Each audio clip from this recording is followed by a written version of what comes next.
পবিত্র কোরআনুল কারীমের তাফসীর আসলে এই পরিভাষাটা আমাদের কাছ থেকে প্রায় বিদায় নিয়ে যাচ্ছে। তাফসীরুল কোরআন মাহফিল, আগে আমরা যখন মাহফিল গ্রামে গ্রামে মাহফিল শুনতাম, যখন ছোট ছিলাম, তখন বলা হয়তো তাফসীর মাহফিল, তাফসীর মাহফিল।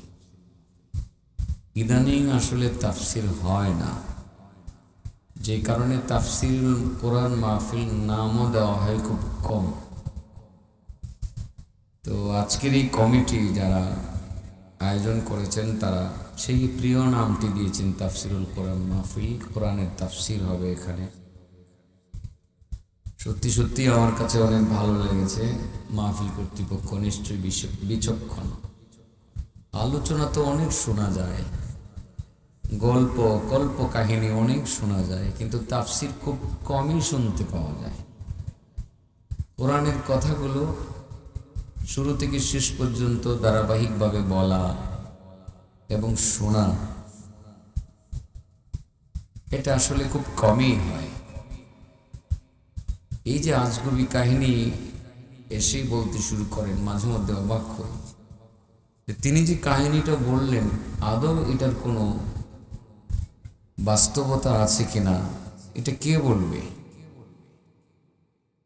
সেই জন্য কোরআনের তাফসীর হলে কোরআন এবং সংশ্লিষ্ট হাদিস এবং একদম বাস্তব কিছু ঘটনা ছাড়া অন্য কিছু এখানে আসবে না, এটাই স্বাভাবিক। সেই জন্য কোরআন তাফসীর মাহফিলের অনেক বেশি গুরুত্ব আছে বলে আমি মনে করি। আর তাফসীরের আঙ্গিকে কিছু কথা বলবো। তেলাওয়াত করেছি ঠিক এরকমই, এখানে এসে এই সাবজেক্টটা আমি ঠিক করেছি এবং নোট করেছি। সূরাতুর রহমান তেলাওয়াত করেছি, যেখানে আল্লাহ বলেছেন যে তার পরিচয়টা তিনি দিয়েছেন রহমান। আর রহমান, তিনি অনেক দয়াময়, তিনি অনেক দয়ালু, দয়া করে থাকেন, দয়া করেছেন, দয়া করছেন, দয়া করবেন। দয়া করেছেন, দয়া করছেন, দয়া করবেন। সেই জন্যই তিনি রহমান। তার পরিচয়টা নিজেই দিয়েছেন যে আমি দয়া করেছি, দয়া করছি, দয়া করব। আলহামদুলিল্লাহ বলবেন না? রহমান, তিনি আগেও ছিলেন, এখনো রহমান, পরেও রহমান, সবসময় রহমান। তার পরিচয়টা তিনি এইভাবে দিয়েছেন। তার মানে পৃথিবীর মানুষকে বোঝাতে চাচ্ছেন, তোমরা নিরাশ হচ্ছ কেন? আমি তো তখনও রহমানই ছিলাম। তোমাদের বাপ দাদাদের আমলে আমি রহমান ছিলাম, এখন আমি রহমানই আছি। আগামী 500 বছর পরে আমি রহমানই থাকবো। পৃথিবী ধ্বংস হয়ে যাওয়ার পরেও আমি রহমান থাকবো। আমি রহমান থাকবো, আমি দয়া করব। হাসরের মাঠেও যখন আমার রহমতের সাগরে জুস আসবে, আমি যখন নিজেকে রহমান বলেছি, অতএব আখেরাতেও তোমাদের প্রতি দয়া করব। দয়ার কাজ যদি করতে পারো, আমি দয়া করব। তোমাদের ভুল ভ্রান্তিগুলো ক্ষমা করব। ক্ষমা করে আমি আমার রহমতের সাগরে জুস দিয়ে তোমাদের গুনাহ খাতা মাফ করে আমি তোমাদেরকে জান্নাতে দেব। কমিটমেন্ট। তবে এই পৃথিবীতে তিনি দয়া করেছেন অনেক। এর মধ্যে কোন দয়াটা অনেক বড় দয়া, সে বিষয়টা নিয়ে আজকে আমি কথা বলবো। কারণ শুধু আর রহমান শব্দের তাফসীর করলে আমি তো একদিনে পারবো না, কতদিন লেগে যাবে সেটাও বলতে পারবো না। আমার মনে হয় শুধু আর রহমান শব্দটা তাফসীর করতে গেলে মোটামুটি মাসখানেক সময় লেগে যাবে, শুধুমাত্র এইটার ব্যাখ্যা করে বোঝাইতে। তাফসীর তো তাফসীরই হয় না। তো আগে তাফসীর শুনেছি টানা 15 দিন। রাইসুল মুফাসসিরিন আল্লামা সিরাজুল ইসলাম রাহমাতুল্লাহি আলাইহির জামান থেকে টানা 15 দিন শহীদপুর মাঠে একটি শব্দের তাফসীর করেছেন। তারপরে মনে হয় রসদ আরো রয়ে গেছে, আরেকটু চিপ দিলে আরেকটু মধু বের হবে, আরেকটু চিপ দিলে আরেকটু মধু বের হবে। তখন খালি এরকমই মনে হইতো যে আরেকটু চিপ দিলে আরেকটু মধু বের হবে, এরকমই মনে হইতো। রহমান শব্দটা তো এমন মধুর চাক, এখানে চাপ দিলে চিপ দিলে শুধু মধু বের হতেই থাকবে, হতেই থাকবে, হতেই থাকবে। আমার মনে হয় মধু বের হওয়া বন্ধ হবে না, আর তাফসীর করেও শেষ করা। সবটা তো বলা সম্ভব না, শুধু বলবো তিনি যে আমাদেরকে দয়া করেছেন, তার দয়ার মধ্যে কোন দয়াটা আমাদের জন্য বড় দয়া করেছেন আমি সেটা বলবো। কয়েকটা দয়ার কথা বলবো। এর মধ্যে একটা দয়া হলো তিনি আমাদেরকে একটা নিয়ামত দিয়েছেন, যেই নিয়ামতটা অন্য কাউকে তিনি দেন নাই। সেই নিয়ামতের নাম তিনি নিজেই বলেছেন, আর-রহমান।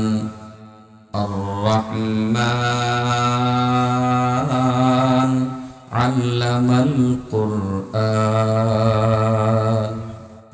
আর-রহমান আল্লামাল কুরআন।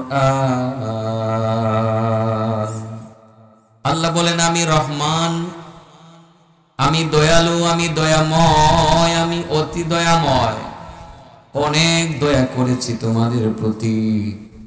আমার সবচেয়ে বড় দয়া, সবচেয়ে বড় রহমত, সবচেয়ে বড় নিয়ামত হলো আল্লামাল কোরআন। আমি আল্লাহ তোমাদেরকে কোরআন শিক্ষা দিয়েছি। তিনি আল্লাহ তোমাদেরকে কোরআন শিক্ষা দিয়েছেন। দয়াময় আল্লাহ দয়া করেছেন তিনি কোরআন শিক্ষা দিয়ে। এই উম্মতে মুহাম্মদের প্রতি সবচেয়ে বড়, অন্যতম সবচেয়ে বড় দয়া হলো আল কোরআন। আলহামদুলিল্লাহ বলেন। এটা এমন একটা কিতাব, এই দয়ার যে কি প্রভাব, এই কোরআনের যে কল্যাণ, কোরআনের যে কত কল্যাণ, মুসলমান যদি জানতো কোরআনের মধ্যে কত কল্যাণ আছে, মুসলমান কোরআন ছাড়তো না, কোরআন ঘরে রাখতো, সকালবেলা কোরআন তিলাওয়াত করত, সন্ধ্যার পরে কোরআন তিলাওয়াত করত, এশার নামাজের পরে কোরআন তিলাওয়াত করতে করতে ঘুমাইতো। সে বিষয়ে হযরতে আবু হুরায়রা রাদিয়াল্লাহু তাআলা আনহুর একটি হাদিস বলি যে কোরআন যে কত বড় নিয়ামত আমাদের প্রতি আল্লাহ দিয়েছেন। তাওরাত, জাবুর, ইনজিল সবকিছুই তো নিয়ামত, কিন্তু কোরআন হলো সবচেয়ে বড় নিয়ামত। আর নবীদের অনেক মুজিজা, ইব্রাহিম নবীর মুজিজা, মূসা নবীর মুজিজা, সুলাইমান, দাউদ তাদের মুজিজা, সেই সম্পর্কে বলবো না। ভিন্ন ভিন্ন মুজিজা আছে অন্য অন্য নবীদের। আমার নবীর সবচেয়ে বড় মুজিজা হলো আল কোরআনুল কারীম। সেই কোরআন যে কত কল্যাণময়, আল্লাহ রাব্বুল আলামিন তার এই আর রহমান সূরার 2 নম্বর আয়াত থেকে আমাদেরকে বুঝিয়ে বলেছেন যে আমি দয়াময়, আমি রহমান, রহমত শুরু করেছি তোমাদের উপরে কোরআন দিয়ে। সুবহানাল্লাহ ওয়া বিহামদিহি। কোরআন হলো রহমতের কেন্দ্রবিন্দু। এই কোরআনকে যদি তোমরা তোমাদের ঘরে রাখো, রহমতের বৃষ্টি তোমাদের বাড়িতে সব সময় নাজিল হবে। সে বিষয়ে হযরতে আবু হুরায়রার একটি হাদিস বলি। আবু হুরায়রা বলেন যে ঘরে নিয়মিত কোরআন তেলাওয়াত হয়, সেই ঘরে নিয়মিত 4টা কল্যাণ নাজিল হয়। সুবহানাল্লাহ বলেন। কয়টা কল্যাণ? যেই ঘরে নিয়মিত কোরআন তেলাওয়াত হয়, সেই ঘরে কয়টা নিয়ামত বা কয়টা রহমত নাজিল হয়? কয়টা কল্যাণ নাজিল হয়? 4টা। কোরআন তিলাওয়াত করার জন্য কিন্তু বলছি, না করার জন্য না। সুন্দর একটা ভাষণ শুনে গেলেন, কোরআন শিখলেনই না, পড়বেন কিভাবে? আপনি শিখার তো চেষ্টাও করেন না। মুসলমান তো আসলে এরকমই হয়ে গেছে এখন। মুসলমান শুধু শুনে, মুসলমান আমল করে না। মুসলমান শুনে মজা পায়, আমল করে মজা পায় না। সত্যি যদি মুসলমান আমল করে মজা পাইতো, তাহলে মুসলমানের বিজয় কেউ ধরে রাখতে পারত না। মুখে মুখে আমরা বলি আর কান দিয়ে শুনি, কেউ বলি আর কেউ শুনি, বাস্তবিক অর্থে আমরা আমল করি না। আবু হুরায়রা বলেন, ইন্নাল বাইতাল্লাযী ইউতলা ফীহিল কুরআন ইত্তাসা'a বিআহলিহি ওয়া কাসুরা খায়রুহু ওয়া হাদারাতুল মালায়েকা ওয়া খারাজাত মিনহুশ শায়াতিন। অগ্রিম সুবহানাল্লাহ বলেন। চমৎকার একটা হাদিস আমি বের করেছি। আরে কেমনে কেমনে বের হয়ে গেছে, পড়তেছি নরসিংদী থেকে পড়তে শুরু করেছি, কারণ রাতের বেলা কিতাব পড়ার সুযোগ পাই নাই, ঘুমেরও সুযোগ হয় নাই, সকাল বেলাও ঘুমাই নাই। আজকে একেবারে নির্ঘুম এসেছে, একদম ঘুম নাই। গাড়িতে বসে বসে পড়তেছি, হঠাৎ করে আবু হুরায়রার হাদিসটি সামনে চলে আসছে। খুব দ্রুত গাড়িতে বসে নোট করেছি। গাড়িতে বসে তো লেখা যায় না, আঁকা বাঁকা লিখতে হয় গাড়ি চললে। এই যে আঁকা বাঁকা লেখা, গাড়িতে বসে কটিয়াদি পর্যন্ত লিখতে লিখতে এসেছি। এটা আপনাদের জন্য প্রেজেন্টেশন। এটাই মূলত বলবো। আবু হুরায়রা বলেন যে কোরআন যে কত বড় নিয়ামত। কোন ঘরে যদি নিয়মিত কোরআন তেলাওয়াত হয়, 4টা কল্যাণ সব সময় সেই ঘরে নাজিল হইতে থাকে। ইনশাআল্লাহ কোরআন তেলাওয়াতের গুরুত্ব আমরা জানি ঠিকই, কিন্তু আমরা কোরআন তেলাওয়াত খুব বেশি করতে চাই না। কোরআনকে নিয়ে আমরা চলতে চাই না, আজে বাজে জিনিস নিয়ে চলতে চাই। হযরত আবু হুরায়রা বলেন যে ইত্তাসা'a বিআহলি ওয়া কাসুরা খায়রুহু ওয়া হাদারাতুল মালায়েকা ওয়া খারাজাত মিনহু শায়াতিন। সুবহানাল্লাহ। আবু হুরায়রা তিনি একটি কথাও তো আজে বাজে কথা বলতেন না। তিনি তো আমার নবীর কথাগুলো মুখস্থ করে ফেলতেন। নবী যা বলতেন তিনি নগদ মুখস্থ করে ফেলতেন। যেই জন্য সাহাবায়ে কেরামদের মধ্যে সবচেয়ে বেশি হাদিস বর্ণনা করেছেন হযরত আবু হুরায়রা রাদিয়াল্লাহু তাআলা আনহু, যিনি আমার নবীর সংস্রব থেকে বঞ্চিত হওয়ার চেষ্টা করতেন না। আরে খাওয়া দাওয়ার তো চিন্তাও করতেন না। আসহাবে সুফফার সদস্যদের অন্যতম সদস্য হযরত আবু হুরায়রা। বলতে গেলে তিনি সুফফার সদস্যদের লিডার। নবীর দরবারে পড়ে থাকতেন, খাইতে হবে, আর আমি খাওয়ার জন্য বাড়িতে যাব, গেলে একটা সময় চলে যাবে। কোন সময় আমার নবীর কোন কথাটা আমার ছুটে যায় এটা আমি বলতে পারবো না। এর চেয়ে ভালো আমি বাড়িতে যাবই না। মসজিদে তিনি সময় পার করতেন, প্রচন্ড ক্ষুধায় কাতরাইতেন। নবীর দরবারে যখন কোনো হাদিয়া আসতো, সেই হাদিয়া আল্লাহ রাসূল সে সুফফার সদস্যদেরকে দিলে তারা এটা খেয়ে তাদের জীবন ধারণ করতেন। মাঝে মধ্যে যখন খুব বেশি ক্ষুধা লাগতো, তখনও মসজিদে নববীর বারান্দায় আঙ্গিনায় ঘোরাফেরা করতেন, যে দেখি এখানে কোনো খাবার পেয়ে গেলে আর বাড়িতে যাওয়ার কোনো প্রয়োজন নাই, আমি বাড়িতে যাব না। আমি একটি কথা, নবীর কথা আমি ছাড়তে চাই না, কারণ আল্লাহ নবীর এক একটা বাণী লক্ষ কোটি মণিমুক্তার চেয়ে শ্রেয় বা শ্রেষ্ঠ। আবু হুরায়রা বুঝেছিলেন, সেই কারণে নবীর কথাগুলো তিনি ছাড়তে চান নাই। নবীর কথাগুলো তিনি কখনো কথা শোনা থেকে বঞ্চিত হতে চান নাই। আমরা এতটুকু গুরুত্ব কি আদৌ দিয়ে থাকি ইসলামিক কথাবার্তা শোনার জন্য? তারা কিন্তু অনেক কষ্ট করে হাদিসগুলো সংরক্ষণ করে আমাদের কাছে পৌঁছে দিয়েছেন। তাহলে ইসলাম প্রচারে, কোরআন প্রচারে এবং হাদিস প্রচারে আবু হুরায়রার অবদানকে অনেক বড় করেই দেখতে হবে আমাদের, ঠিক না বেটি? রাসূল সাল্লাল্লাহু আলাইহি সাল্লাম যাকে বিড়ালের বাবা বলে উপাধি দিয়েছিলেন, মহব্বত করে বলছিলেন আবা হুরায়রা, ইয়া আবা হুরায়রা, ও বিড়ালের বাবা। আরে সেটারও তো একটা ব্যাকগ্রাউন্ড আছে। আবু হুরায়রা হয়েছিলেন কিভাবে? দরদ দেখিয়েছিলেন তিনি বিড়ালের প্রতি। আমরা তো বিড়ালের প্রতি দরদ দেখাবো দূরের কথা, মানুষের প্রতি দরদ দেখাতে চাই না। পাখির মতো মানুষ হত্যা করতে দ্বিধা করি না, ডেড়ে ফেলে দিয়ে গুতিয়ে হত্যা করতে দ্বিধা করি না। আমরা গাছে উঠার পরে গুলি দিয়ে মারতে দ্বিধা করি না।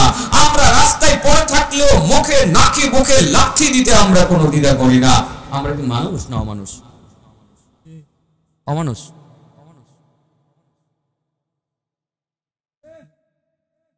জিকির করি লা ইলাহা ইল্লাল্লাহ, লা ইলাহা ইল্লাল্লাহ, লা ইলাহা ইল্লাল্লাহ, লা ইলাহা ইল্লাল্লাহ, লা ইলাহা ইল্লাল্লাহ, লা ইলাহা ইল্লাল্লাহ, লা ইলাহা ইল্লাল্লাহ, লা ইলাহা ইল্লাল্লাহ, লা ইলাহা ইল্লাল্লাহ, লা ইলাহা ইল্লাল্লাহ, লা ইলাহা ইল্লাল্লাহ, লা ইলাহা লা ইলাহা ইল্লাল্লাহ মুহাম্মাদুর রাসূলুল্লাহ সাল্লাল্লাহু আলাইহি ওয়াসাল্লাম। আবু হুরায়রা বিড়ালের প্রতি দরদ দেখাইছিলেন। আমরা মানুষের প্রতি দরদ দেখাতে চাই না, তবে আছে কিছু উল্টাপাল্টা। বিড়ালের প্রতি দরদ না দেখাইলেও কুকুরের প্রতি দরদ দেখায়, এরকম মানুষ বহুত আছে। ঠিক না বেঠিক? সব উল্টা, সব উল্টা। মানুষের প্রতি দরদি হবেন, মানুষের সুখে দুঃখে তাদের পাশে থাকবেন, মানুষের কল্যাণে কাজ করবেন। একটা মানুষের কল্যাণের জন্য নিয়ত করে সামনে আগাবেন। 10 বৎসরের এতেকাফের নিয়ত, 10 বৎসরের এতেকাফের নেকি আপনি পেয়ে যাবেন। সুবহানাল্লাহ ওয়া বিহামদিহি। মানুষের কল্যাণ করবেন, মানুষকে মারার চেষ্টা করবেন না, মানুষকে আঘাত করার চেষ্টা করবেন না। সামান্য স্বার্থের জন্য প্রতিবেশীকে আঘাত করলেন, সামান্য স্বার্থের জন্য আপনি প্রতিপক্ষকে আঘাত করলেন। আপনি ভেবে দেখেছেন আপনাকে যে আগামীকাল কবরে যেতে হবে, সেখানে গিয়ে যে আল্লাহর দরবারে দাঁড়াতে হবে, সেখানে জবাবদিহিতা করতে হবে। সেখানে তো নিশ্চয়ই জিজ্ঞাসা করবে, তুমি কেন তোমার প্রতিপক্ষকে আঘাত করেছিলা, তুমি কেন তাকে হত্যা করেছিলা? জবাব কিভাবে দিবেন? কিভাবে দিবেন? কিভাবে দিবেন? দিতে পারবেন না। কিন্তু এই অন্যায় আচরণের কারণে আল্লাহর কাঠগড়ায় দাঁড়াতে হবে, পুঙ্খানুপুঙ্খানু হিসাব করে আপনার বিনিময়ে দেওয়া হবে। নিশ্চয়ই একজন মানুষকে হত্যা করেছিলেন, সেই কারণে হিসাব করে আপনার প্রাপ্য বুঝিয়ে দিয়ে আপনাকে জাহান্নামের ভিতরেই পাঠিয়ে দেওয়া হবে। মানুষকে মারবেন না, আঘাত করবেন না, সেটা সাহাবে কেরামের ভিতরে ছিল না।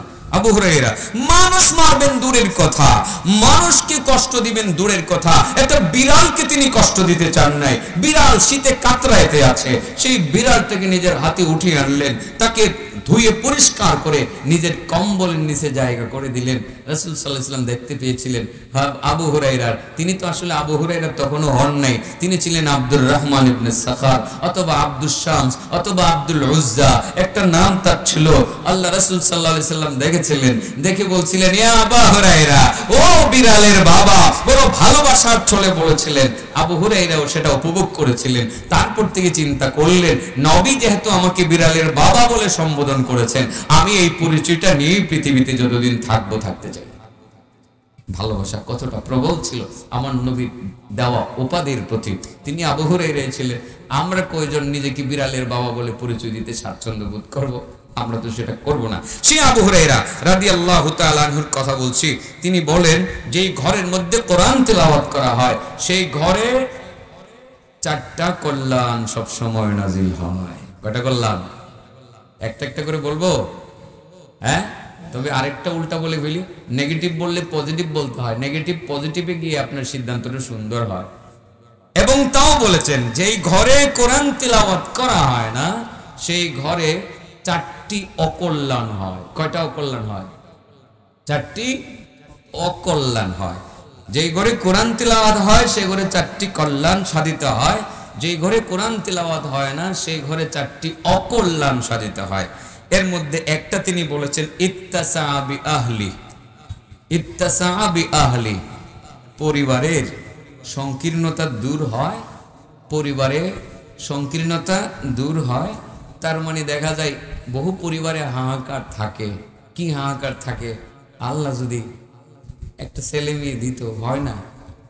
ছেলে মেয়ে হয় না, আছে না এরকম? ছেলে মেয়ে হয় না, কত যে হাহাকার। 12 বছরের বৈবাহিক জীবন চলছে, একটা ছেলেও আল্লাহ দিল না, একটা মেয়েও আল্লাহ দিল না। কোরআন তিলাওয়াতে অভ্যস্ত হয়ে যান, কোরআনের উপরে আমল শুরু করে দেন, আল্লাহ আপনার মনের আশা পূরণ করে আপনার শেষ সময় হলেও ফুটফুটে একটা সন্তান দিবে। আপনার মন জুড়িয়ে যাবে, আপনার চোখ জুড়িয়ে যাবে, আপনি খুশি হয়ে যাবেন। বাচ্চা দীক্ষা আপনার মনটা যে কত ভালো হবে, যেমনটা হজরতে মারিয়াম সন্তান পেয়ে সব দুঃখ কষ্টই বলে গিয়েছিলেন। তার তো কেউ ছিল না আসলে, সে মারিয়ামের দায়িত্বভার গ্রহণ করেছিলেন তার খালো, বাইতুল মুকাদ্দাসে তিনি সেখানে লালিত পালিত হয়েছেন, কেউ তো ছিল না। একটা সন্তান আল্লাহ স্বামী ছাড়াই দিয়ে দিলেন, দিয়ে আল্লাহ বুঝিয়ে বললেন, মারিয়াম তোমার আর কোনো দুঃখ কষ্ট থাকতে পারে না, কাররি আয়না, তুমি তোমার চক্ষু শীতল করো, বাচ্চাটাকে কোলে নাও, সব দুঃখ কষ্ট তুমি ভুলে যেতে পারবা, তোমার ভালো লাগবে, তোমার অন্তর ঠান্ডা হয়ে যাবে। এই নির্দেশনা আল্লাহ মারিয়ামকে দিয়েছিলেন। আসলে কোরআন তেলাওয়াত করলে এই সময় এই বাচ্চা আপনি পেয়ে যাইবেন। 18 বছর যাবত বাচ্চা হয় না, আল্লাহ একটা বাচ্চা দিবে। মারিয়াম যেমন তার চক্ষু শীতল করেছিলেন, আপনার চক্ষুটা শীতল হবে। সত্যি সত্যি তো যার বাচ্চা নাই তারা জিজ্ঞাসা করেন সে কতটা কষ্টে আছে। ঠিক আছে না? অনেক কষ্টে আছে। বাচ্চা হয়ে গেলে কি যে আনন্দ, 2, 4, 5 মন মিষ্টি বিতরণ করতে দ্বিধা করে না, আর সবাইকে বলে আল্লাহর মাল, আল্লাহ আমারে একটা দিছে। ঠিক না বেঠিক?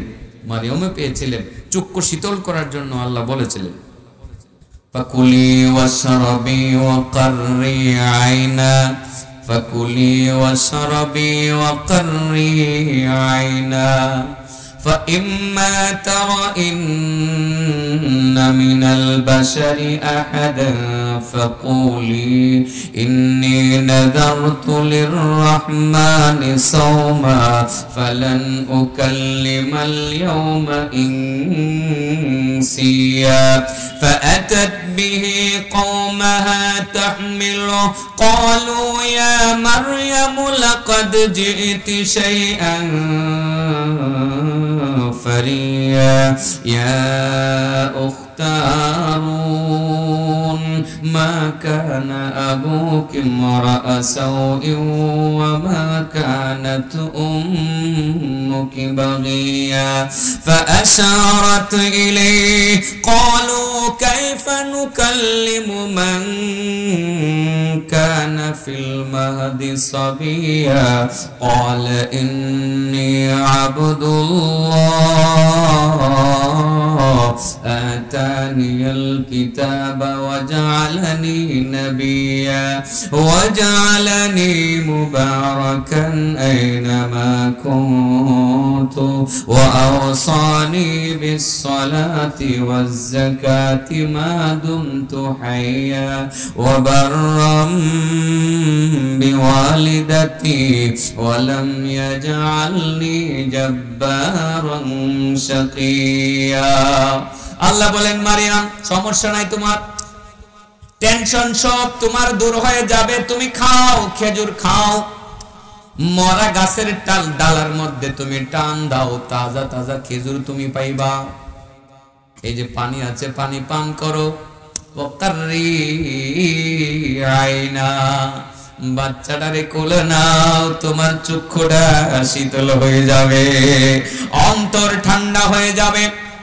হযরত আবু হুরায়রা বলেন, যেই ঘরের মধ্যে নিয়মিত কোরআন তিলাওয়াত করা হয় সেই ঘরের সমস্ত সংকীর্ণতা আল্লাহ রাব্বুল আলামিন দূর করে দেন। বাচ্চা নাই, আল্লাহ বাচ্চা দিয়ে দিবেন।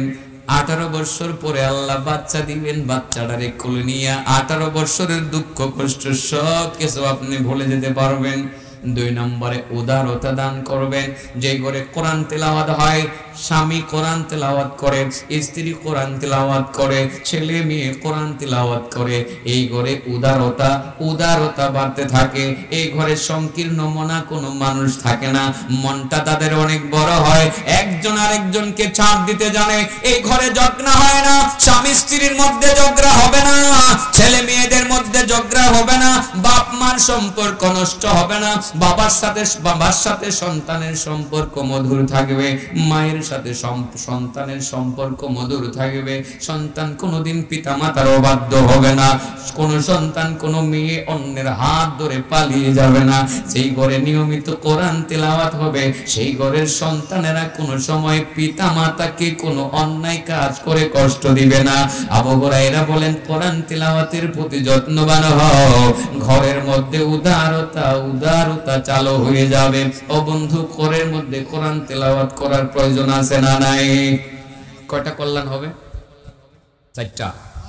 1 নম্বরে আল্লাহ এই ঘরের ভিতরে যত সব ঝামেলা আছে ঝামেলা দূর করে দিবেন। আল্লাহ সোজা কথা শান্তি নাজিল করবে। কি নাজিল করবেন? শান্তি নাজিল করবেন। ছেলে মেয়ে কথা শুনবে, স্ত্রী কথা শুনবে, স্বামী স্ত্রীকে ভালোবাসবে, স্ত্রী স্বামীকে ভালোবাসবে। নাকি ভালোবাসাটা অন্যায় না তো? হ্যাঁ, অন্যায়? চেহারা তো সুন্দর দেখা যায়, বিয়ে শাদী করছে মনে হয় জানি। আমি একজনে বলছি আর কি, আল্লাহ জানে বিয়ে করছে কিনা জানি না, আমার দাওয়াতটাও দেয় না। বহুদিন যাবত আমি বলতেছি বিয়ে শাদী করো, কিন্তু গোপনে গোপনে শুনছি যে হুজুর বিয়াত কি দাওয়াত দিছে না, কি অস্বীকার করতেছি কি দাওয়াত দিল না, এই জন্য কিনা আল্লাহ ভালো জানে। বলতেছি না, আপনি সামনে বসে দিতে। বহুদিন পরে এলে দেখলাম তো চেহারাটা সুন্দর দেখা যায়, মনে হইতেছে বিয়ে শাদী করছে আর কি। আরে বিয়ে শাদী তো আল্লাহর হুকুম, ঠিক আছে না? আল্লাহর হুকুম না, বিয়ে শাদী আল্লাহর হুকুম। স্বামী স্ত্রীর মধ্যে মহব্বত কে দিছে? কে দিছে? ওয়াজআলা বাইনাকুম মাওয়াদ্দাতা ওয়া রাহমা, এই ভালোবাসাটা তো আল্লাহ দিয়ে দিছে, আল্লাহ দিয়ে দিছে। রহমত ডাইলা দিছে স্বামী স্ত্রীর মধ্যে, এটা আল্লাহ দিছে। এটা তো দরকার, এটা দরকার। তুমি আমাদের দেশে যে প্রেম প্রীতি করে, কেউ কেউ গার্লফ্রেন্ড, কেউ কেউ বয়ফ্রেন্ড, যে এটির মধ্যে কোনো রহমত নাই। আর এইভাবে যে বিয়ে শাদীটা হয়, এই যুবকরা মনে রাখিস কিন্তু তোরা, এই গার্লফ্রেন্ড আর বয়ফ্রেন্ডের পরিচয় হওয়ার পর যে লাস্টে বিয়েটা হয়, এই বিয়েটার মেয়াদ মাত্র 14 দিন, মাত্র 14 দিন। 14 দিন পরে চলে ঘরের মধ্যে ভাঙ্গনের সুর, মারামারি, হানাহানি, কানাকানি, পিটাপিটি। কয়দিন পরে একজন আরেকজনের ডিভোর্স দেয়, তাও আবার ঘরে দেয় না, একেবারে কোর্টে গিয়ে লিখিত ডিভোর্স দিয়ে চলে আসে। এ বিয়ে টিকে না তো। যে ঘরে কোরআন তেলাওয়াত হবে, সেই ঘরের ছেলে মেয়েরা এই আকাম করবে না, বাবাকে প্রাধান্য দিবে। বাবা আমি দেখেছি আমার পছন্দ, কিন্তু সিদ্ধান্ত তোমার। মা আমি দেখেছি আমার পছন্দ, কিন্তু সিদ্ধান্ত তোমার।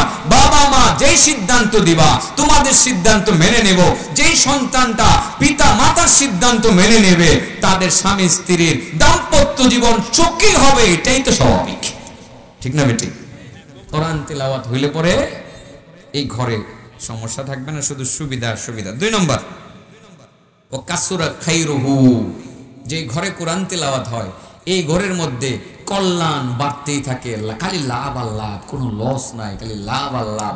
দেখবেন খালি লাভ হয়, লাভ হয়, লাভ হয়, কোনো লস নাই। অনেকে কয় যে আসলে কই কোরআন তিলাওয়াত তো সবাই আমরা করি, কোনো লস তো, লাভ তো হইতে দেখি না। আর লাভ বলতে কি আপনি 1000 কোটি টাকা দেখছেন নাকি? 1000 কোটি টাকাওয়ালারা কি লাভবান? আরে তার ব্যবসায় লস। 20,000 কোটি টাকার মালিক, 21,000 কোটি টাকা তার ব্যাংকের লোন, এর লাভ না লস? আর আপনার একটা টাকাও লোন নাই, কেউ আপনার কাছে টাকা পাবে না, কোন দোকানদার আপনার কাছে 1 টাকা পায় না। আপনি 20,000 টাকা কামাই করেন, সংসার দিব্যি পরিষ্কার শান্তিময় সংসার আপনার। বাজার সদাই করতে আছেন, খাওয়া দাওয়া করতেছেন, মুরগি কিনতেছেন, মাছ কিনতেছেন, ছেলে মেয়ের কাপড় চোপড় কিনে দিতে পারতেছেন, শুধু কল্যাণ আর কল্যাণ, কল্যাণ আর কল্যাণ, সেখানে কোনো লস নাই। সত্যি যেই ঘরে কোরআন তেলাওয়াত হয়, সেই ঘরের মধ্যে আল্লাহর পক্ষ থেকে কল্যাণ নাজিল হইতে থাকে, তারা কোনোদিন অভাব অনটনে ভোগে না। যেমনটা আপনারা জানেন, বলতেই পারি, প্রসিদ্ধ কথা তো বলেছে, হযরত আব্দুল্লাহ ইবনে মাসউদের নাম শুনেছেন? গড়ি দিঘালি কটা বাজে? ঘটনা তো এটা, টাইম তো গেছে, আমার টাইম লিখছিল 11টা, আমার দিছে 12টা। দোষ কি আমার না আব্দুর রহমানের? হ্যাঁ, আব্দুর রহমানের দোষ, আব্দুর রহমানের দোষ। এই জন্য আবার সাবজেক্ট আরেকটা বাড়াইয়া দিছে, যেটাই দিছে সেটাও কমো। হ্যাঁ, এটা কমু মানে এটাই তো আসল ওয়াজ। বললে দিলে হ্যান্তি শুরু করলাম বলে, আলহামদুলিল্লাহ, এটা বললে দিলে হ্যান্তি শুরু করলাম। মহিলারা দিছে এটা না, আলহামদুলিল্লাহ। মহিলার প্রশ্ন হও লিখে দিছে, এটা লাস্টে কইতাম নি, কাগজটা যে দিছে, হ্যাঁ ইনশাল্লাহ লাস্টে কমো। এটা আগে দিলে এটা দিয়ে শুরু করতে হয়।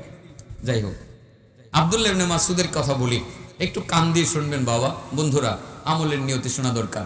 আমার ছোট ভাইদেরকে বলছি, আমলের নিয়তে শুনবা। ওয়াজ তো সবসময় করাইতে পারো, প্রতি বছর তো হয়। এই মাঠে তো আমি কতবার আসছি আমার আন্দাজ নেই, 5-7 বার তো আসছি, এর কম না। গতবার আসছিলাম না মনে হয়, শুধু এই গত সিজনটাই আসি নাই, এর আগের সিজনে আমি আসছি, এর আগের বারও আসছি, বরাবরই আসছি। কিন্তু আমি আসতেছি, ওয়াজ তো বহুত হইতেছে। আমি কতটুকু আমল করেছি আমাকে জিজ্ঞাসা আমার করা উচিত। আপনি কতটুকু আমল করছেন সেটা আপনাকে আপনি জিজ্ঞাসা করবেন। তো শুনলাম তো ওয়াজ, অনেক কথাই তো শুনলাম, আমল কতটুকু করেছি এটাই হলো আসল বিষয়। হযরত আব্দুল্লাহ ইবনে মাসউদ বৃদ্ধকালে খুব বেশি অসুস্থ হয়ে পড়লেন, খুব বেশি অসুস্থ। ওনার ঘরে আসলে খুব বেশি টাকা পয়সা নাই, ওনার কোনো ব্যাংক ব্যালেন্স নাই, ব্যবসা বাণিজ্য কিছুই নেই, ওনার ছেলে মেয়েদের মধ্যে কোনো ছেলে নাই, আছে কয়েকটা মেয়ে। উনি অসুস্থ হয়ে পড়লেন। রাষ্ট্রীয় কর্তা উসমান, যিনি খলিফাতুল মুসলিমিন, তিনি ছিলেন প্রেসিডেন্ট। উসমান চিন্তা করলেন, আব্দুল্লাহ ইবনে মাসউদ নবীর প্রিয় সাহাবী, এত বড় মুহাদ্দিস, এত বড় মুফাসসির অসুস্থ হয়ে পড়ছে, তাকে দেখতে যাওয়া উচিত। আসলে রাষ্ট্রপ্রধানদের দায়িত্ব এটা, যে কোন লোকটা না খেয়ে আছে, কোন লোকটা কষ্ট করতে আছে, সেদিকে দৃষ্টি নিক্ষেপ করা। জনগণ এবং রাজা হয়ে প্রজাদের খবর নেওয়া হলো রাজার বড় দায়িত্ব। এখন পুরোটাই উল্টো হয়ে গেছে। এখন চাচা আপনা যান বাঁচা। একজন রাষ্ট্রপতি বা একজন প্রধানমন্ত্রী কোথাও গেলে আগে নিজের নিরাপত্তার চিন্তা করে খুব বেশি, কারণ অন্যায় যে কি পরিমাণ করেছে সে নিজেও কল্পনা করতে বেড়ে গেছে নাকি। তোমার লিভারে কোনো সমস্যা আছে নাকি? মাদা তাশতাকি, মাদা তাশতাকি। ও ভাই আব্দুল্লাহ ইবনে মাসউদ, তোমার সমস্যা কোন জায়গায়? তোমার রোগটা কি? তোমার রোগটা কি? তোমার বিমারটা কি? তুমি যদি বলতা। আব্দুল্লাহ ইবনে মাসউদ সুজা সাপটা উত্তর দিলেন, ভাইরা আমার বিশেষ কোনো রোগ নাই, ডায়াবেটিস বলতে কোনো কিছু আমার নাই, আমার কিডনিতে কোনো প্রবলেম নাই, আমার জ্বর নাই, ঠান্ডা নাই, আমার কাশি নাই, এইরকম কোনো রোগ আমার নাই। তবে একটা রোগ আমার আছে, ওই রোগটার নাম হইল জনবী। আমার জিন্দেগির গুনাহ, আমি গুনাহ নিয়ে ভাবতে আছি যে কোনো সময় আমাকে কবরের জগতে যাওয়া লাগতে পারে। আমি কবরে যাব, হাসরের মাঠে আমাকে উঠানো হবে, কবরের জবাবটা আমি দিব কি? হাসরের মাঠে আল্লাহর দরবারে আমি জবাব দিব কি? আমার জিন্দেগির গুনাহগুলো নিয়ে আমি বড় টেনশনে আছি। আমার কোনো রোগ নাই, আমার রোগটার নাম হইল জনবী, আমার রোগের নাম হইল আমার গুনাহ। হযরতে আব্দুল্লাহ ইবনে মাসউদ বললেন, আমার রোগ হলো আমার গুনাহ। উসমান বলেন, মাদা তাশতাহি, ও ভাই আমি তো দেখছি তুমি মৃত্যু শয্যায় শায়িত, যে কোনো সময় তোমার মৃত্যু চলে আসতে পারে, তুমি আমাদেরকে বিদায় বলে চলে যেতে পারো। বন্ধু, অন্তিম মুহূর্তে তোমার মনে কি চাই তুমি একটু বলবানি? আব্দুল্লাহ ইবনে মাসউদ বলেন, আব্দুল্লাহ ইবনে মাসউদ বলেন, না ভাই আমার বলার কিছু নাই, দুনিয়ার নিয়মটা এটা, মৃত্যু যখন চলে আসে, মৃত্যু যখন অত্যাসন্ন হয়ে যায়, কাছাকাছি চলে আসে, আত্মীয় স্বজনরা কাছে গিয়ে বলে, ভাই তোমার কি মনে চায়, কিছু খাইতে মনে চায় কিনা? আমাদের লোকজন বলে, হ্যাঁ আমাকে একটা আঙ্গুর খাওয়াও। কেউ বলে, আমার শেষ চাহিদাটা হলো আমার ছেলেটা কোথায় আছে তাকে আমার সামনে এনে হাজির করো। আমার একটা ভাই আছে, আমার ভাইটাকে সামনে এনে হাজির করো। হযরতে উসমান বলেন, মাদা তাশতাহি, ও আব্দুল্লাহ ইবনে মাসউদ তোমার মনে কি চাই? তোমার মনের আকাঙ্ক্ষার কথাটা আমার কাছে বলো। আব্দুল্লাহ ইবনে মাসউদ বলেন, না রে ভাই, আমার মনে এই মুহূর্তে বিশেষ কিছু চাই না, দুনিয়ার কোনো খাবারের প্রতি আমার চাহিদা নাই, আমি আঙ্গুর খেতে চাই না, আপেল খেতে চাই না, আমি অন্য কোনো সুস্বাদু খাবার খেতে চাই না, এই দুনিয়ার কিছুই আমার মনে চাই না, আমি চাই না, আমি শুধু একটা জিনিসই চাই, আরজু রাহমাত রাব্বি, আমি কিচ্ছু চাই না, শুধু আমার রব আমার আল্লাহর পক্ষ থেকে আমি রহমত চাই। আমার আল্লাহ যদি আমার প্রতি রহমত নাজিল করেন সেটাই হবে আমার সবচেয়ে বড় পাওয়া। কিছুই চাইলেন না, শুধু রহমত চাইলেন। আমরা বলতাম যেহেতু রাষ্ট্রপতি আসছে, রাষ্ট্রপতি আমার ছেলেটার চাকরি হয় নাই, চাকরির ব্যবস্থা করে দেন, আমার কোম্পানিটা বন্ধ হয়ে গেছে, ব্যাংক থেকে আমাকে 200 কোটি টাকা লোন দেন, আমরা হয়তো সেটা বলতাম। কিন্তু নবীর সাহাবী বলেন, কিচ্ছুই চাই না, কিচ্ছুই চাই না, আরজু রাহমাত রাব্বি, আমি শুধু আমার রবের রহমত চাই। যদি আল্লাহ আমার একটু রহমত করতেন, আপনি যদি রহমতের দোয়াটা করে যাইতেন। হযরত উসমান বুঝতে পারলেন আল্লাহর বান্দা তো পরকালমুখী হয়ে গেছে। উসমান বলেন, ও ভাই আব্দুল্লাহ ইবনে মাসউদ, তোমার কিছু রোগ বালাই থাকতে পারে, আমি তোমার জন্য কোনো ডাক্তার ডেকে আনবো কিনা, আমি তোমার জন্য কোনো ডাক্তার তলব করব কিনা, রাষ্ট্রীয় তরফ থেকে আমি ডাক্তার দেখাইয়া দেব। হযরত আব্দুল্লাহ ইবনে মাসউদ বলেন, না না লা লা লা লা না না না, আত্তবিবু আমরাদানি, বরং ডাক্তার আমার কাছে আসলে আমারে আরো বড় রোগী বানিয়ে ফেলবে, বলবে এখানে টেস্ট করো, সেটা করো, সেটা করো, এই হয়েছে সেই হয়েছে, আমার দরকার নাই, আমার ডাক্তার লাগবে না।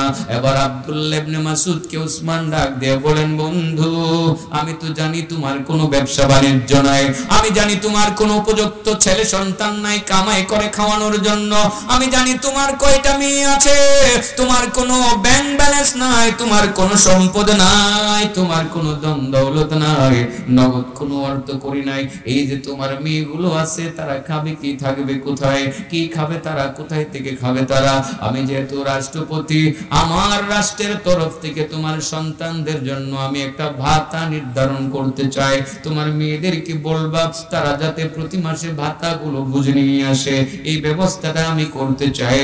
আব্দুল্লাহ ইবনে মাসউদ বলেন, লা লা লা লা হাজাতা লি, ও উসমান খলিফাতুল মুসলিমিন, আপনাকে অসংখ্য ধন্যবাদ, আমার মেয়েদের জন্য রাষ্ট্রীয় কোষাগার থেকে কোনো ভাতা নির্ধারণ করার কোনো দরকার নাই। হযরত উসমান অবাক হয়ে তাকিয়ে বললেন, ও ভাই আব্দুল্লাহ, কেন কেন কেন রাষ্ট্রীয় দায়িত্ব আমার কাঁধে আছে, তোমার সন্তানদের দায়িত্ব নেওয়ার দায়িত্ব আমার কাঁধে অর্পিত হয়েছে। আমি ভাতা দিতেই পারি, তাদের জন্য ভাতা নির্ধারণ করতেই পারি, তুমি না করছো কেন, নিষেধ করছো কেন? হযরতে আব্দুল্লাহ ইবনে মাসউদ বলেন, বন্ধু তোমাকে ধন্যবাদ, আমি নবীর একটা হাদিস শুনছিলাম, সেটা আমার মুখস্থ আছে। ইন্নী সামি'তু রাসূলুল্লাহি সাল্লাল্লাহু আলাইহি ওয়াসাল্লাম ইয়াকুল, আমি নবীকে বলতে শুনেছি, আমার নিজের কানে শুনেছি, নবী বলেছেন আর আমি নিজের কানে শুনেছি, নবীর কাছ থেকে শুনেছি, মান কারাআ সূরাতাল ওয়াকিআ ফি কুল্লি লাইলা লাম তুসিবহু ফাকাতুন আবাদা, যেই ব্যক্তি সূরাতুল ওয়াকিআ প্রতি রাত্রে তেলাওয়াত করবে তার ঘরে কোনোদিন অভাব ঢুকবে না। ও ভাই ওসমান খলিফাতুল মুসলিমিন, আমার মেয়েদেরকে আমি অর্থ করে দিয়ে যেতে পারি নাই, ব্যবসা বাণিজ্য দিয়ে যেতে পারি নাই, নগদ কোনো ব্যালেন্স আমি দিয়ে যেতে পারি নাই, আমি তাদের ঘরে কোরআন রেখে গেছি, আমি তাদেরকে কোরআন শিখাইছি, আমার মেয়েরা কোরআন পড়তে জানে, আমি তাদেরকে সূরাতুল ওয়াকিয়া মুখস্থ করাইছি, আমার মেয়েরা দৈনিক মাগরিবের পরে কোরআন থেকে সূরাতুল ওয়াকিয়া তেলাওয়াত করে। আমার বিশ্বাস বদ্ধমূল হয়েছে, আমার বিশ্বাস আল্লাহর নবীর কথা আমি শুনেছি, আমার মেয়েরা কোনোদিন না খেয়ে থাকবে না, আল্লাহর পক্ষ থেকে কল্যাণ আমার মেয়েদের জন্য আসবে, আমার মেয়েরা সুখে শান্তিতেই দুনিয়ার সময়টা পার করতে পারবে। সুবহানাল্লাহ বলেন। ঘরে কোরআন তিলাওয়াত করলে কল্যাণ আসে কি আসে না? বাবা বিশ্বাস না করলে আজ থেকে আপনারা একটু অভাবে আছেন, সবাই মিলে সূরা ওয়াকিয়া তিলাওয়াত করেন। যদি আগামী দিনে না খেয়ে থাকতে হয়, আমারে দূরে আটকায়, মাহফিল করে যে টাকা পয়সা পাই সবটি রেখে দিন।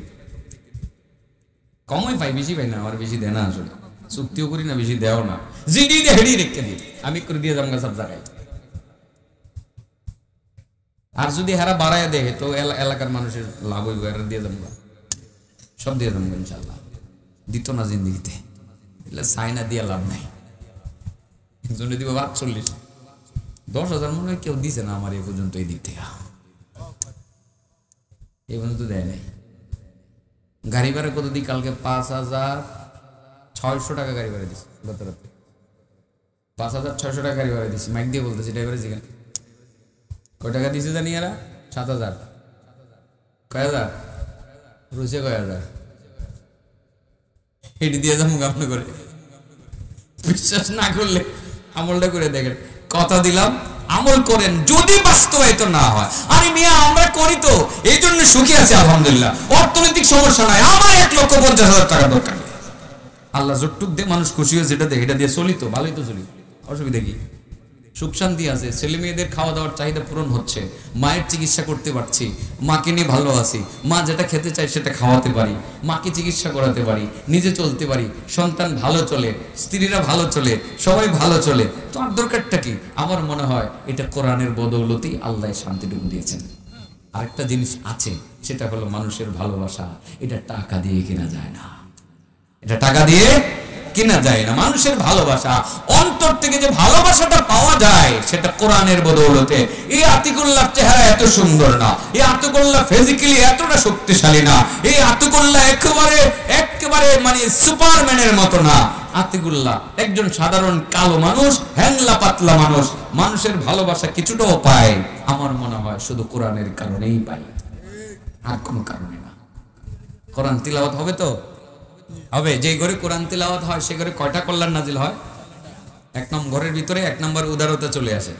এই ঘরে একজন আরেকজনকে মানে, স্ত্রী স্বামী, স্বামী স্ত্রী, সন্তান ছেলে মেয়ে সব একজন আরেকজনকে মানে এবং ভালোবাসে।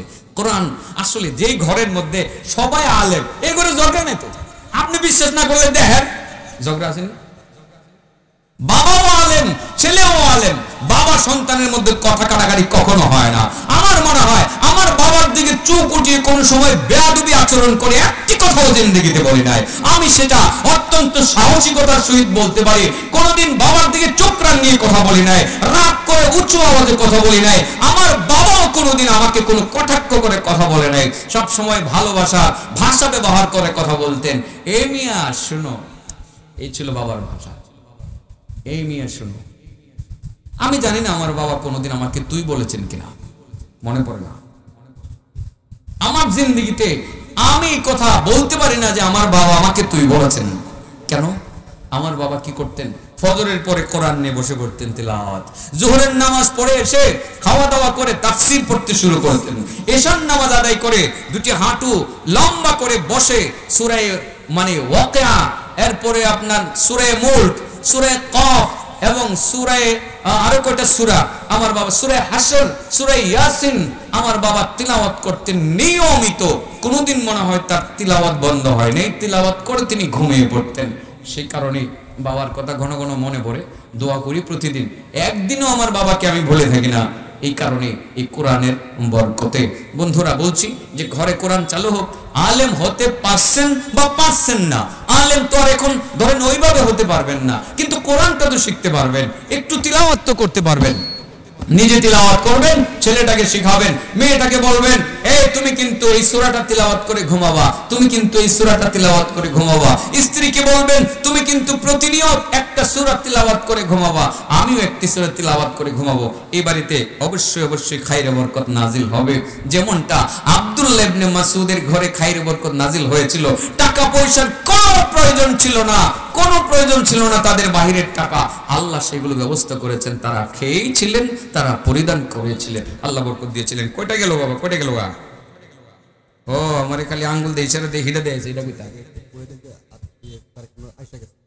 তারেক মনোহর সাহেব আইসা গেছে, আলহামদুলিল্লাহ। তাও সুখবর তো না, উনি নামাজের পরে কথা শুরু করবেন, আপনার কথা শুনবেন। আমি 4টা কল্যাণের কথা বলে ফেলি, আমাকে দ্রুত ওই সাবজেক্টের দিকে যেতে হবে। 3 নম্বর হলো ওয়াহাদারাতুল মালাইকা, যে ঘরে তিলাওয়াত হয় সেই ঘরে সবসময় ফেরেশতারা আসা যাওয়া করে।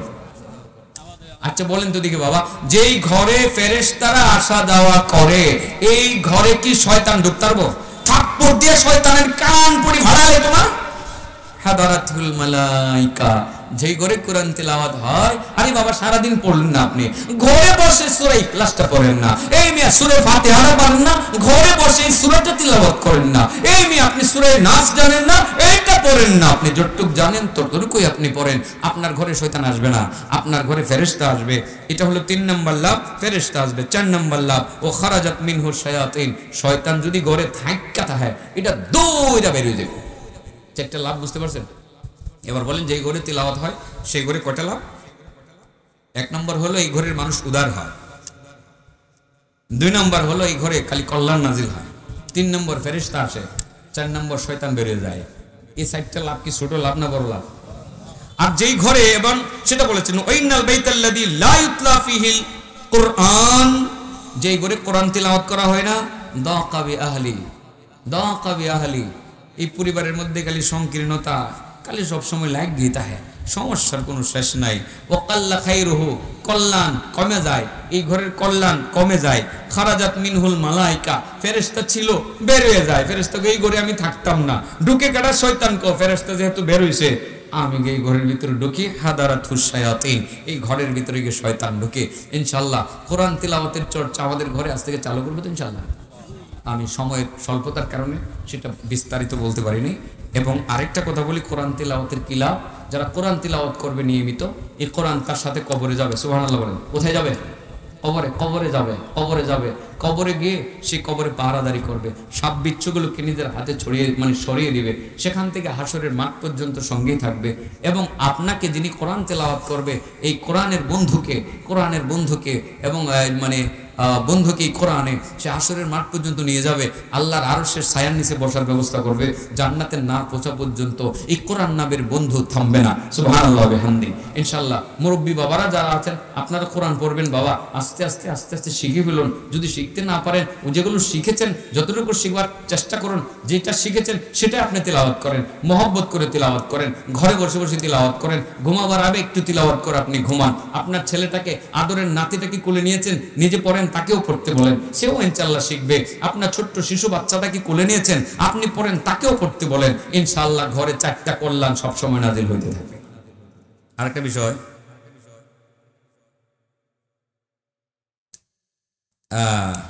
পুত্রবধূ শ্বশুর শাশুড়ি, পুত্রবধূ শ্বশুর শাশুড়ি, আমার তো উল্টা গণ লাগবো বলে, এখন উল্টা গণ লাগবো। দুনিয়াতে মা বোনরা রাগ করবেন না আপনারা, আর একটু পজিটিভ একটু পরে বলবো, নেগেটিভ বলি। দুনিয়ার প্রতিটা শাশুড়ি যদি পুত্রবধূটারে নিজের মেয়ের মতো মনে করতো, কোনো সমস্যা হইতো না। নিজের মেয়ে 10-12 দিন বা 20 দিন পরে বাড়িতে আসছে, 60টা মুরগির রান খায় লাইলো, কোনো অসুবিধা নাই। আর যদি কোনো কারণে ফুতের বউ একটা রান খায় লায়, রাতের বেলা হয়, ফুতের কাছে লাগায়, কিরে আনছস? ফুত একটা রাইট করে দিয়ে আনছস, কি আনছস? একটা রাইট করে আনছস, সংসার তো ধ্বংস করে দিব। কিছু বিটকিটটা শাশুড়ি আছে, আছে না নাই? হ্যাঁ আছে, আছে। একটু বলি যে দেখেন, আপনি যে আপনার পুত্রবধূর এগেনিস্টে আপনার ছেলের কাছে বললেন, আপনি কিন্তু নিশ্চিত গীবত করেছেন। আর মনে রাখবেন, গীবতকারিনী হওয়ার কারণে আপনি জান্নাতে যেতে পারবেন না। সেকেন্ড, আরেকটা কথা বলি, প্রত্যেকটা বধূ যদি এই শাশুড়িকে নিজের মায়ের মতো মনে করত, তাহলেও কিন্তু ঘরের ভিতরে শান্তি নাজিল হইতো, ঠিক না বেটি? অন্তত পক্ষে নিজের স্বামীকে আপন মনে করে স্বামীর সাথে ভালোবাসা বৃদ্ধি করার জন্য যদি বলে, স্বামী গো, তোমার মা তো আমার মায়ের মতো, তোমার মা ছোট্টখাট্ট সমস্যাকে আমি ধরবো না, আমার মায়ের ভুল যেমন আমি ধরবো না, তোমার মায়ের ভুলও আমি ধরবো না, তোমার মা আমার মায়ের মতো, এই কথাটা যদি বলে মায়ের মতো মনে করে, সত্যি সত্যি শাশুড়ি কিন্তু পুত্রবধূরারে নিজের মেয়ের মতোই মনে করবে।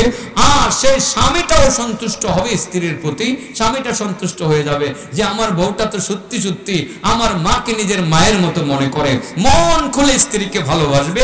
আর ওই স্ত্রীটা যদি মারা যায়, এই ভালোবাসা থাকা অবস্থায় রাসূল বলেন, আইয়ুমা ইমরাতিন মাতাত ওয়া যাওজুহা আনহা রাদিন দাখালাতিল জান্নাহ, যে স্ত্রী মারা যাওয়ার সময় স্বামী তার প্রতি সন্তুষ্ট থাকে, ওই স্ত্রীটা জাহান্নামে যেতে পারে না, সে জান্নাতে চলে যাবে। বিষয়টা পরিষ্কার? তাহলে মা বোনদেরকে বলি, আপনিও আপনার পুত্রবধূকে নিজের মেয়ের মতো মনে করার চেষ্টা করুন। আপনি গীবতটা করবেন না, আপনারই ক্ষতি। আর আমার ছোট বোনদেরকে বলছি, তোমরা যারা বধূ হয়ে এসছো, তোমার স্বামীর মা হিসাবে তোমার নিজের মায়ের মতো তোমার শাশুড়িকে মনে করো, তোমার শাশুড়িও খুশি থাকবে, তোমার স্বামীটাও স্ত্রী হিসাবে তোমার প্রতি সন্তুষ্ট থাকবে। তোমার এই দুনিয়াতেও কল্যাণ বয়ে আসবে, পরকালেও তোমার জন্য কল্যাণ চলে আসবে। আরেকটা বিষয় হলো যে আমাদের সমাজে একটা ব্যাধি আছে, যে ব্যাধিটার কারণে আমাদের আমল বরবাদ হয়ে যাচ্ছে, আমাদের নামাজ রোজা কবুল হচ্ছে না, আমাদের ইবাদত কবুল হচ্ছে না, এবং সেটা কবুল হবেও না, হবেও না। আমাদের আমলের কোনো মূল্য থাকবে না। 1000 কোটি টাকার মালিক হয়েছেন আপনি, লক্ষ কোটি টাকার মালিক হয়েছেন, টাকা পয়সা খরচ করতেছেন, দেদারসে খরচ করতেছেন, রাস্তাঘাট কালভার্ট নির্মাণ করছেন, মসজিদ মাদ্রাসা আপনি বানাচ্ছেন, শুধু ধর্মীয় কাজ করে যাচ্ছেন। কিন্তু আপনি যে বড়লোক হয়েছেন, এত টাকার মালিক হয়েছেন, আপনি কিন্তু সেই জায়গাতে একটু অন্যায় করে হয়েছেন। যে আপনার বাবার সম্পত্তি ছিল 10 কোটি টাকার, 20 কোটি টাকার সম্পত্তি, সেখানে আপনার বোন কিছু পাওয়ার কথা ছিল, 5 কোটি টাকা তার পাওয়ার, বা 15 কোটি টাকার সম্পত্তি ছিল, আপনার বোনে 5 কোটি টাকার দাবিদার ছিল। আপনি বোনটাকে বঞ্চিত করে, আপনার বোনের সম্পদটা আত্মসাৎ করে আপনি পুরো 15 কোটি টাকা মেরে দিলেন। বোন যখন আপনার বাড়িতে আসলো, এসে বলল, ভাইয়া বাবার অনেক সম্পত্তি আছে, জমিনগুলো তোমরা নিয়ে যাও, ব্যাংকে যে ব্যালেন্সটা আছে 15 কোটি টাকার, 5 কোটি টাকার মধ্যে 1 কোটি টাকা আমাদেরকে দিয়ে দাও, আমাকে দিয়ে দাও ভাইয়া, বাকি তুমি আমাদেরকে যেহেতু অনেক যত্ন করেছো, এগুলো নিয়ে নাও। তখন কিন্তু ভাই, কিছু কিছু ভাই এরকম কুলাঙ্গার ভাই আছে, বলে, তুই বুঝি শেষ পর্যন্ত বাবার সম্পত্তিতে ভাগ বসাইতে আসলে, তুই কিন্তু আর কোনোদিন আমার বাড়িতে আসবে না, আমার চোখের সামনে পড়বি না। বোন চোখের পানি ফেলে দিয়ে কাঁদতে কাঁদতে এখান থেকে বের হয়ে চলে যায়। আজকে যদি বাবা থাকতো, আমাকে এমন কথা শুনতে হতো না, বাবার বিটা থেকে আমাকে বঞ্চিত হওয়া লাগতো না। মনে চায় বাবার বিটাতে আসতে, মনে চায় বাবা যেই করে ঘুমাইতো সেই ঘরটার মধ্যে একটু বসতে, মনে চায় মায়ের খাটে একটু বসতে।